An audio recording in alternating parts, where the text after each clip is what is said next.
बिस्मिल्लाहिर्रहमानिर्रहीम।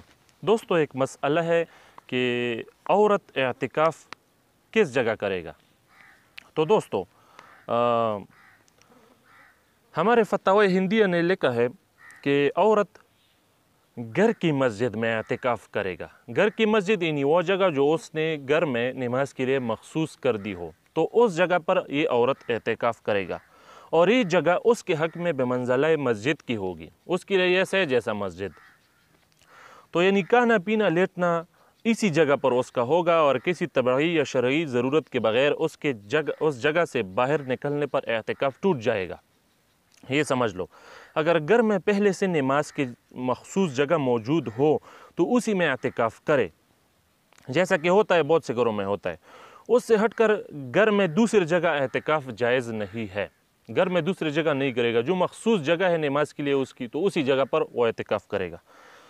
और पहले से कोई जगह अगर नमाज के लिए मखसूस नहीं है तो अब ऐसा करे, तो अब मखसूस कर ले, अब जगह उसके लिए मखसूस कर ले और इसी में एहतिकाफ़ करे। घर के बजाय मस्जिद में एहतिकाफ़ करना औरत के लिए मकरूह है और ये वैसे भी दौर फितन है, तो मस्जिद वाला एहतिकाफ़ औरत के लिए मकरूह है, उसमें बहुत बड़ा फितना है। तो उसके लिए घर में अपने जो नमाज के लिए उसने जगह मखसूस कर दी, उसी पर औरत को एहतिकाफ़ करना चाहिए, यही उसके लिए मस्जिद है। तो ये हमारे फतवा हिंदिया जिल्द अव्वल में ये मसला ज़िक्र है। तो दूसरा मसला है दोस्तों कि जो औरत घर में एहतिकाफ़ में बैठे, वो घर के काम काज किस तरह करे, जबकि और कोई घर का काम करने वाला भी नहीं हो, तो ये औरत क्या करे। तो दोस्तों, जवाब ये है, बैतुल खला के तकाज़े और वज़ू के अलावा एहतिकाफ़ की जगह से बाहर निकलने से एहतिकाफ़ टूट जाता है, ये समझ लो। लिहाजा ऐसी औरत जिसके घर में कोई और काम काज के लिए ना हो, वो मसनून एहतिकाफ़ के लिए ना बैठे, ये मसला है।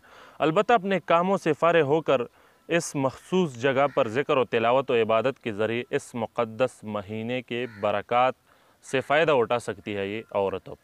तो ऐसी औरत के लिए ऐसा औरत एहतिकाफ़ न करे जब काम काज वाला भी कोई घर में दूसरा ना हो। तो ये मसला हमारे फतवा हिंदिया जिल्द अव्वल में ज़िक्र है। तो ये दो मसले इस क्लिप में काफ़ी है। अस्सलामु अलैकुम व रहमतुल्लाहि व बरकातुहू।